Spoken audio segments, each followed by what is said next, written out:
друзья! Вы на канале Swiss Stitch. Меня зовут Ирина. Это канал о рукоделии и вышивке крестом. И, как вы уже понимаете из картинки и, наверное, из названия этого видео, сегодня речь пойдет о покупках и даже о маленьких подарочках. Ну, начнем мы не с этого богатства со всего, а начнем мы с моей самой крупной покупки, в смысле размера. У меня случилось никому не предвиденное. У меня вот такой поднос, на котором свалены в кучку все мои текущие процессы. И смотрите, он мне приказал долго жить. Разломался он полностью. Это не потому, что у меня много таких процессов, потому что кое-кто хотел на него сесть. Нечаянно, естественно. Ну и не подлежит оно уже больше ремонту. И поэтому поехали мы в Икею покупать что-то, что взамен этому моему подносу будет. И как раз порядок наведу в моих текущих процессах. И в Икею мне надо взять вот такую этажерку металлическую, потому что мой поднос, на котором я хранила все свои текущие процессы, накрылся медным тазом, то есть сломался. Смотрите, как здесь по-новогоднему украсили красиво. Тут еще есть вот такая этажерка. Может, мне этой этажерки достаточно. Блин. Лучше бы ее не было. Я теперь буду мучаться, какую мне взять. Та 50 стоит, это 20-ка. Non è così piccola dall'altra parte, no? Такая прикольная штучка. Столик такой придвинул, сел на диван, разложил бисер и вышивал. Как у меня станка нет, я на станке не вышиваю, даже станок сверху можно поставить, на станке вышиваю. Вернулись с Икеи, и вот, посмотрите, мы купили этажерку. И теперь надо эту этажерку собрать. Вы все знаете эту этажерку икеевскую. Сейчас я ее соберу и посмотрим, удастся ли мне ее собрать вообще. Вот такая этажерочка, вы ее все хорошо знаете. Муж мне пришел помогать, потому что я еще не начала ничего делать, уже порезалась. Нас уверили, что это очень-очень просто сделать. Ну, сейчас посмотрим. Тиракори.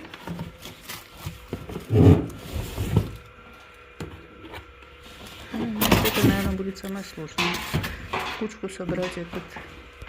Мы это сделали. Вот такая вот этажерочка получилась. Какая она удобненькая. И кроме этого, там еще можно было вот такую дощечку купить, которая сверху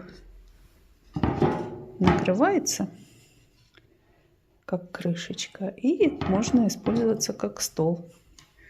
Очень удобно. Она очень мобильная. Такая классная этажерочка. И сейчас я наведу порядок в своих вышивках, и будет мне счастье. И вот посмотрите, как я организовала свою этажерочку. Здесь у меня котик лежит, вот здесь у меня Милхил лежит, вот здесь моя скатерть лежит и Мишка. Это самые первые на заканчивание, потому что они выше всех. Сверху я положила компьютер, а там у меня на самой верхней полке будут лежать все мои буклетики, схемочки. Сейчас я вам покажу. Вот так. Вот так это выглядит. Неплохо, по-моему, да? Вот так я сижу в этом углу дивана. В этом углу дивана сидит кое-кто другой. И вот там будет моя тумбочка стоять. Вот там компьютер будет. Все будет спрятан этот бардак. Он все равно будет, я узнаю, что это до первой вышивки, а потом опять все вверх дном. Но зато хотя бы за диваном он при входе не будет бросаться в глаза. Вот такой мой рукодельный уголок. И покажу вам, что я, кроме этажерочки, купила. Кроме этажерочки я купила вот такую вазу и салфеточки. Вот эти салфетки я обожаю покупать в Икее, потому что их тут 100 штук, они большие, и они классно выглядят, даже если вы на праздничный стол положите эту салфетку. Она большая, она классная. Ну и такие новогодние я взяла. Их, конечно, здесь не 150, но все равно на Новый год, на Рождество хватит. А эту вазочку, короче говоря, иду я смотрю, эта вазочка стоит, 30-ку стоит. Ну, жаба меня задавила, я за 30-ку не стала ее брать. А потом там в конце всегда есть угол, ну, этих самых, по сниженным ценам продают. И стоит эта вазочка за 20-ку уже. А прикол в ней какой, может, вы здесь видите, вот здесь какие-то точечки, ну, когда брак производственный, видимо. Ну, так как я эту вазочку хочу приспособить как горшок для моей орхидеи, помните, я камушки покупала такие, я хочу туда положить орхидею, посадить орхидею и засыпать этими камушками. И думаю, блин, за 30-ку жаба давит, ну, а за 20-ку ладно. 10-ку скинули. Ну и это не все. Мы приходим на кассу, а мы там еще покушали. Ну, как всегда, в Икее пойти, как же не покушать? Обязательно надо покушать. И ты приходишь, когда сделал покупку, даешь чек из этой, что ты поел. Они сказали сохранить этот чек и на кассе показать. Мы даем этот чек, и нам сделали скидку на вот эту сумму, которую мы съели. Представляете, 37 франков мы наели, и нам сделали скидку 37 франков. Ну, класс. Вот у меня этажерка полтинник, там стоила досточка на этажерку 16, по-моему, стоила. Вот эта штука 20-ку. Это уже получается 86. Ну и вот эти салфеточки. Короче, мы заплатили 52. Прикиньте, класс. Я вообще такая довольная, приятно. На халяву поели, короче. Вот такие покупочки. А еще у меня сегодня прям какой-то день закупочный. Смотрите, вы узнаете, откуда эта посылочка. Ну, мы ее сейчас распечатаем и посмотрим, что там внутри. Ну вот, такая была грандиозная покупка, такое приобретение. Я надеюсь, это поможет мне как-то более-менее в порядке держать все мои текущие процессы. Понятное дело, что все остальное у меня хранится совершенно в другой комнате, а там на диване я просто вышиваю, когда я вышиваю. Это мое как бы фиксированное место, я там постоянно сижу, потому что там очень мощная лампа, и там мне очень удобно и смотреть телевизор, и, как вы видели, ноутбук у меня там, можно посмотреть и YouTube, когда муж смотрит на немецком, я ничего не понимаю, я смотрю свои видео. И так вроде мы вместе, и в то же время каждый занят чем-то своим интересным. А перед вами сейчас ниточки. Ниточки это мне помогает заказывать Ира из Украины. Это нитки DMC, но они, знаете, продают наматывают, как это, нарезка, да. Ну вот это я поназаказывала к предстоящим моим процессам, которые я запланировала, и о которых я вам еще не рассказывала. Я вам показывала мои покупки, но я не рассказывала, что я планирую вышивать, и пока не буду, потому как до конца года я хочу завершить то, что у меня начато, и поэтому я не планирую стартовать, но вот ниточки уже пришли, что не может не радовать. Вот эта ниточка, помните, как я ее искала везде и всюду, это DMC Perle 642 номера. Ну вот она уже мне не пригодится. Ну в смысле для того, для чего я заказывала, она мне не пригодится, я уже вышила. Это была дорога домой вот это, от Эми Бишоп, мне нужна была эта нитка. Ну ничего, пригодится, я ж надеюсь, я буду еще вышивать Эми Бишоп, а там у нее, как правило, очень часто повторяются нитки Перле. И вот это тоже ниточка туда нужна была. Вот у меня теперь столько красивых. И вот это Столько красивых ниток, но у меня терпения, как видите, не очень много, потому как вышила я, не дожидаясь этих ниток. Ну, не буду я, что за нитки, нитки, все вы их знаете прекрасно, DMC, Перле. Я радуюсь, что раньше они эту намотку присылали, ну так, просто намотанные и все эти нитки, а сейчас они наматывают так же точно, как DMC. Вот у меня я специально взяла ниточку, моточек DMC, и вот посмотрите, она вот такого же точно размера. И это очень удобно, потому что я же накупила себе косточек и файликов, чтобы туда навешивать свои ниточки. А у меня там, вот, я не знаю сколько, наверное, штук 100, которые просто вот так намотаны, которые на косточки не повесишь. А теперь, видите, благодаря вот такой намотке я могу и эти определить на косточки, что очень удобно.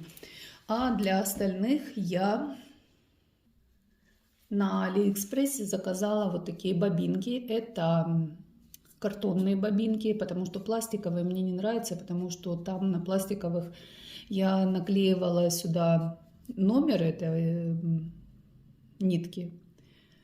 Этот номер отваливается, ну, бумажечка, на которой написан номер. И я потом вот этим маркером писала, маркер стирается. Ну, короче, пластиковые мне совершенно не нравятся, и я поэтому заказала вот такие картонные. Они, конечно, хлипенькие, ну, мне ж не часто пользоваться им приходится. Поэтому на этом будет очень удобно написать номер и без вопросов. Те нитки, которые не намотаны таким образом, я организую на вот этой бобинке. Потом, что еще на Алиэкспрессе? На Алиэкспрессе я заказала вот такую рамочку под, сами понимаете, под что? Под Милхил, естественно. Она такая классная, я ее не распечатывала, но я посмотрела все ее уголочки, знаете, вот эти все стыки. Везде она ровненькая, везде она так аккуратненько сделана. Ну, вот здесь еще, видите, можно поставить ее вот так. Здесь она вот, это деревянная рамка.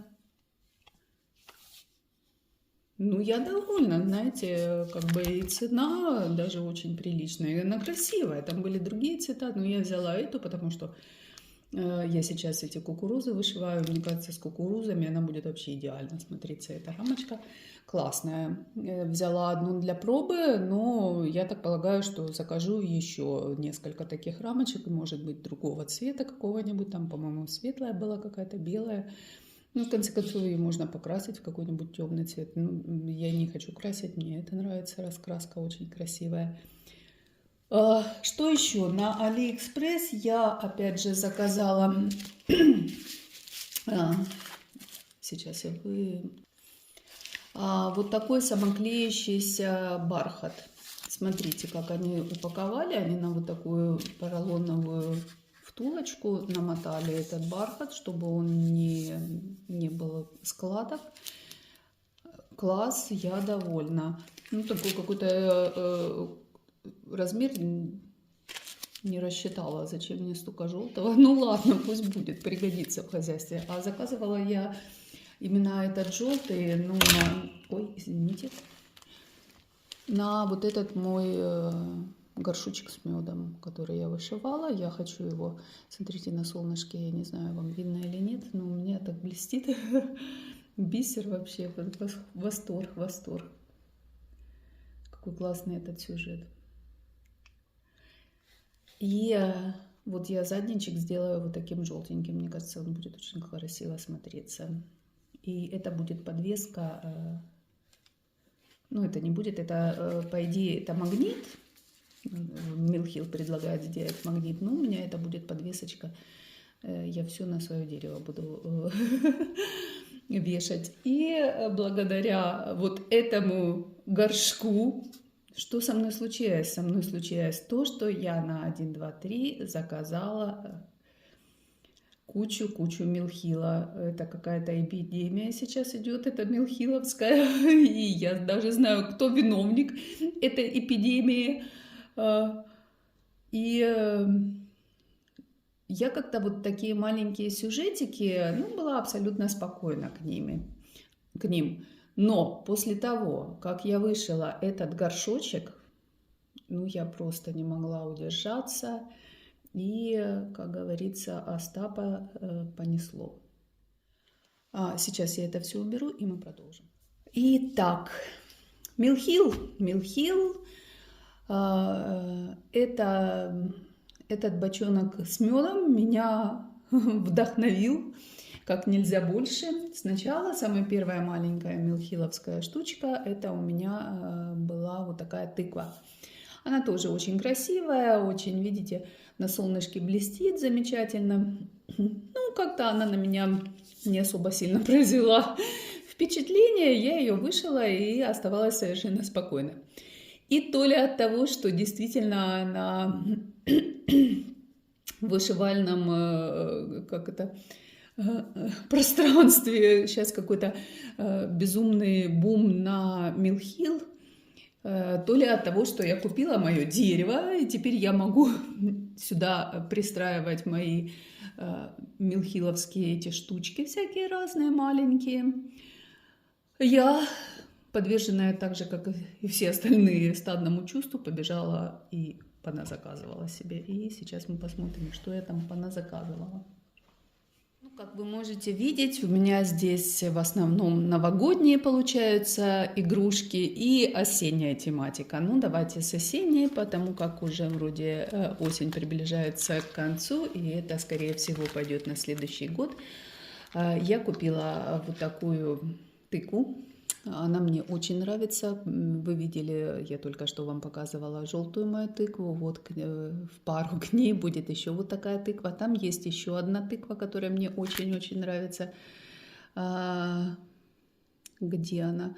Здесь вот с подсолнушками, видите? Вот такая с подсолнухами. Вот эта вот тыква. Вот эта тыква мне очень нравится. Я ее тоже очень сильно хочу.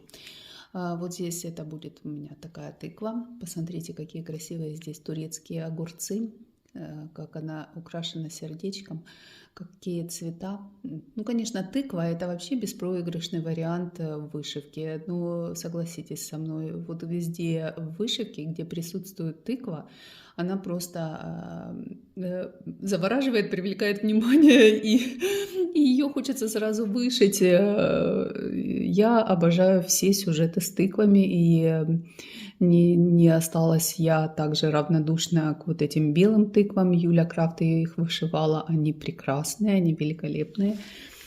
Но, к сожалению, их сейчас нет. Конечно, можно было бы подбором их вышить, но я как подумаю, что ниточки не проблема, да, допустим.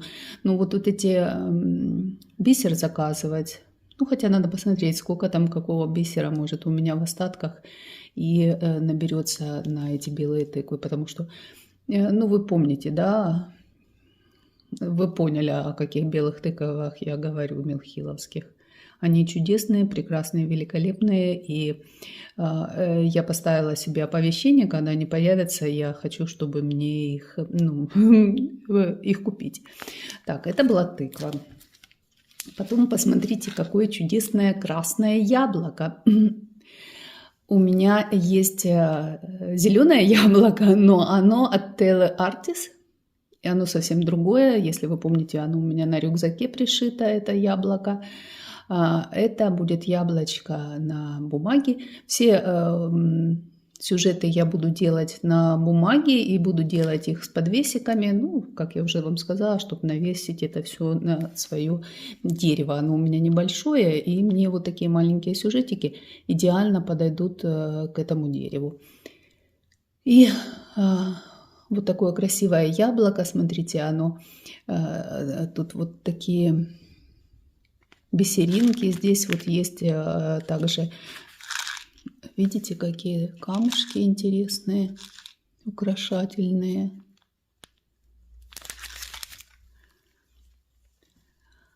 Ну, я не знаю, конечно, вот эти маленькие сюжеты, они, ну, дороговато, как скажем уж честно, что там скрывать, дороговато не получается, такой маленький сюжетик. И 7 получается, долларов он стоит. А если вы возьмете большой милхил, приличный такой, он получается у нас по 13, по 14, ну, в 2 раза. Ну, хотя, я не знаю, тут и бисер вам, тут и вышивка. Мне нравится, я люблю эти маленькие. Я знаю, девочки предпочитают, если милхил, то брать большой. Я знаю, многие вообще не понимают, что такое милхил, вообще зачем он нужен. Честно сказать, вот да, я, как уже повторюсь 105 раз, я до того, как вышить этот горшочек, даже после того, как я вышила эту тыковку, у меня не было такого вот... Какая классная. А вот когда горшочек с медом я вышила, ну просто я заболела, мне прям срочно все потребовалось. И вот такая груша. Ну, эту грушу вы все знаете, ее очень часто вышивают, но она классная. И я понимаю, почему ее все часто вышивают, потому что вот клеточка, это шотландский какой-то этот налет на ней, я не знаю, как по-другому сказать. Цвета такие красивые, желто-зеленые. Все здесь сошлось. У меня любимый цвет зеленый, у моего мужа любимый цвет желтый, поэтому мы так, мне кажется, эта груша как раз то, что надо. И посмотрите на эти ниточки.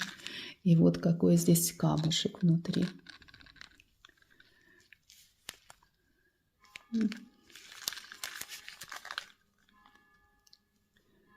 Прекрасная, прекрасная игрушка. Она очень-очень красивая. И будет у меня дерево и с грушей, и с яблоком, и с тыквой. Там было еще что-то, я сейчас не вспомню, не буду вам врать. Ну, что-то из овощей, фруктов, что мне нравилось, и я хочу купить со временем. Вот это были осенние вот такие мои покупки. А к Новому году смотрите, что у меня есть. Вот эти колокольчики. Там же, конечно, море этого милхила на новогоднюю тематику, и глаза разбегаются, и я не знаю, что хватать. Мне нравится все, мне хочется все. Ну, я помню, когда я смотрю у кого-то в отшивах, и что мне больше всего понравилось, я именно это и взяла. Мне очень понравились эти колокольчики, они очень красивые, они в отшиве красивые. Смотрите, какая прелесть, смотрите, какие яркие здесь цвета. Это магнитик, понятно, вот такие здесь камушки. Бисер очень красивый. Классные эти колокольчики. Winter Holiday. Я снимаю, у меня такое солнце, я вообще не вижу, что я вам показываю. Я надеюсь, вы видите. Так, потом, кроме этих колокольчиков, мне очень понравилась эта шишка. Я сейчас вам не скажу, у кого я видела эти все отшивы. Скорее всего, одно у одного блогера, другое у другого блогера. Ну, вот я помню, что эта шишка мне вообще... Вот, честно говоря, вот так бы посмотреть на превью, ну, ни о чем. Ну, просто ни о чем. Какая-то... Ну, в отшиве, даже на видео, она супер, вообще классная шишечка такая. И несмотря на то, что это шишка, смотрите, какие яркие цвета. И вот такие красные, прям как гранатовые зернышки, камушки здесь. Ну, как обычно. Я не распечатываю, потому что вы все прекрасно знаете эти наборы милхиловские. В состав идет бисер, идут украшения, магниты, 2 иголочки, одна бисерная, одна для мулины. И вот такая чудесная шишечка, покрытая снежком, припорошенная такая, елочная. Здесь веточки, смотрите, просматриваются. Нарядный такой бант рождественский. Ну, прелесть. Ну, как пройти мимо такой шишки пройти невозможно. Потом лошадка. Ну, скажите мне, кто не любит лошадок? Я обожаю лошадок, я обожаю вот этих всех лошадок из волшебной страны. Ну, честно говоря, я не знаю, куда мне их, этих из волшебной страны лошадка, их надо там куда-то выставлять, мне, честно говоря, некуда. И поэтому я купила вот такую лошадку, которая будет у меня как новогодняя игрушка.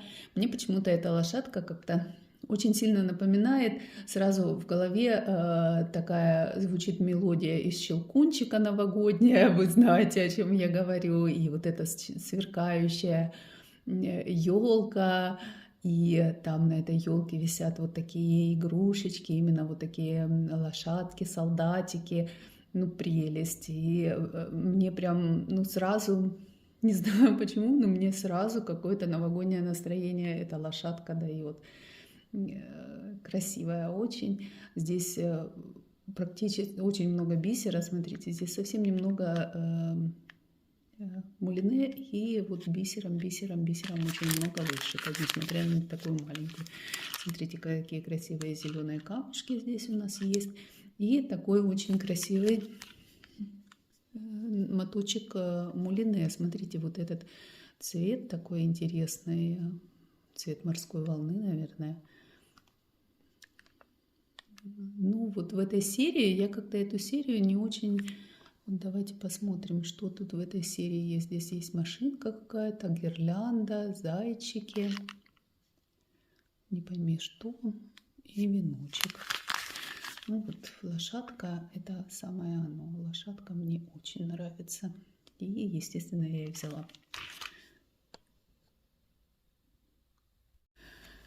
Ну и последнее, но не в последнюю очередь, как говорится, вот такой паровоз. Какая это прелесть. Опять же, отсылка у меня мысленная к этой нарядной детской новогодней елки, которая украшена именно вот такими игрушками, не шарами. Я почему-то последнее время, когда была одно время мода украшать все эти елки шарами, у меня какой-то на елке там набор сине-серебряных шаров, синих и серебряных разных размеров, разных. Это я украшала как-то год. Потом на другой год я красные и золотые шары, всю елку именно только шарами украшала.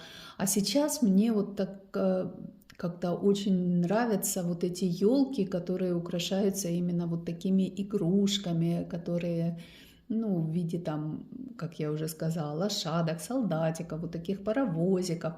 В детстве, я помню, космонавт у нас был. Потом у нас была еще, мне очень так нравилась такая игрушка в виде виноградной кисти. Ну, вот там прям была каждая, как это, ягодка, отдельная стеклянная ягодка. И они все нанизаны, вот такая именно гроздь винограда. Очень красивая это была игрушка.